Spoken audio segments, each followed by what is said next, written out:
NSC and the DSS to try to escape the implementation of the report. We want to make it clear today that we do not have any business with the National Security Advisor. We do not have any business with the Department of State Security Service, DSS. Our business is with the Independent National Electoral Commission. The exercise you conducted, come and start the implementation for peace to reign in Warri.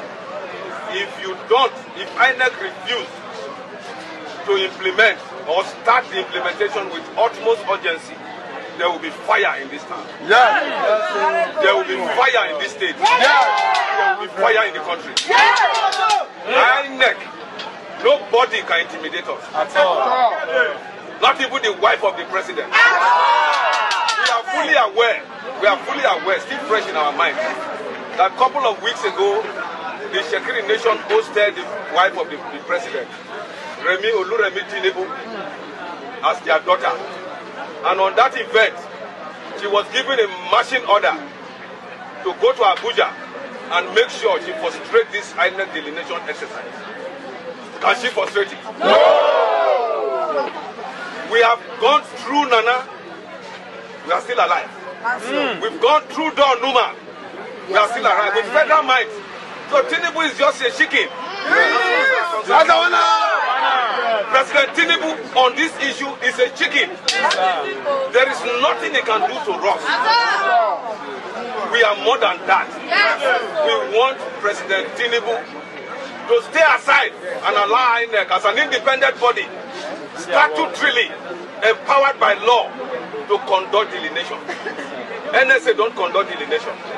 DSS don't conduct delineation. And this is going to be the last time that we are going to answer any invitation from the NSA and the DSS on this delineation matter. Enough is enough. Our people are tired, we are frustrated, and there is no way. Emotions don't create words. It is population that creates words. Exactly, sir. It is population that creates words. INEC, you have come to the field. You have seen for yourself. You have gotten your data. You've created words. You've created everything. You've submitted your initial report. Seek for observations. We've given you our observations. You came on the 20th of April. You submitted a final report. At this very early year, we all sat here. We received the report. Dembo Bofa received on behalf of the Ijaw. I received on behalf of the Urhobos. Andrew Igba received on behalf of the Shekiris. And three of us were focal persons. The first lady, Tinubu, is sitting in Abuja there. Instead of busy about taking care of her husband in the kitchen, interfering in Warri affairs. Yeah, children are being kidnapped in Osun State. Children are kidnapped in northern Nigeria. As a mother, she has no feelings. Is that the woman who calls herself a mother? No. Is that what we call a mother? No. Is that what we call a mother? No. She should take care of her responsibility by taking care of her husband and her children. Yeah. She has no place in the office of the presidency. Yeah. There's no constitutional provision for her. Yeah. We are not mixing words at this point. Our blood is not bleeding. We are tired of all this nonsense from the Shekiris. No matter who is it, we are prepared for it. Let the nation know that we are prepared. Thank you very much. God bless all of you. Hello, everyone. That's quite an interesting take from Ijaw and Urhobo leaders, as you can see from the two clips that you just watched. And there's really anger. You saw the first one where they don't send anybody. They say Tinubu is a chicken. And they mean, they say on the matter of delineation that they're talking about, Tinubu is a chicken. He does not have the right, and which is actually the fact. Why is the National Security Advisor involved in, delineation? That's the redrawing of electoral lines. So basically, when they talk about delineation in politics, it means, they're drawing the borders or areas to put places in ward. For example, let me give you an example. If one ward has 80,000 people as population, another ward has 1 million people, and they're supposed to bring one for example, council or representation, that's not fair, because one is grossly underrepresented while one is overrepresented. So with the delineation, what it does is that it restructures it. Maybe there's too much population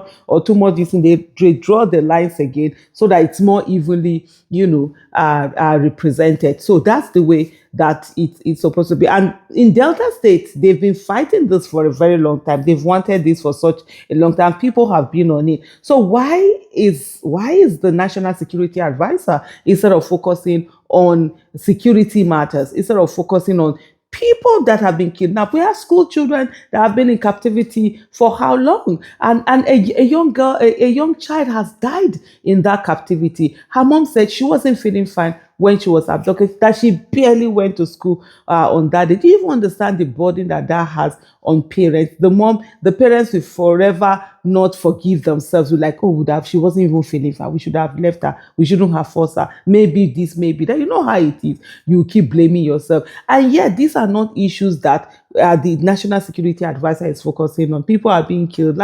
People are not safe. Lives and properties are not being protected. Yet the National Security Advisor is focused on what lines are drawn in terms of politics. Now, the National Security Advisor has done more politics than he has focused on security issues in Nigeria. But hey, they are saying to him, no, why do they need to go? Their business is with INEC.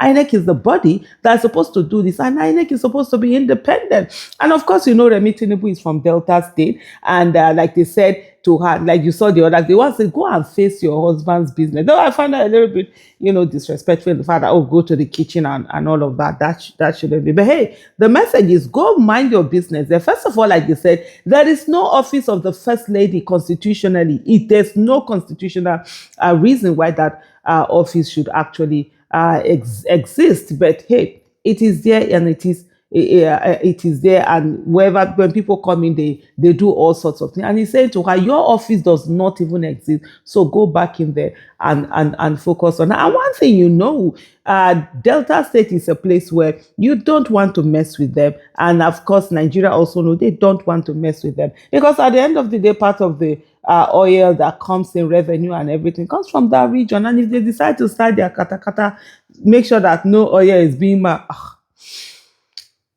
girl, it might not go down very well. But at the end of the day, these are things that really should worry us. This is what it means when a state has been captured, when we don't have strong institutions, where rather we have our strong men and women who think they can do and undo and do all sorts of things. But we'll continue to see how this goes. But for every one of us, I just want to say, hey, we need to ensure we are participating in politics. Look, everything that I talk about is going to be related to politics. If you don't get into office, if you are not in that position to be able to make the right decision, you will have charlatans come in and take over the country and do all the things that they want to do. I will be leaving you here. Thank you so much for watching. Bye.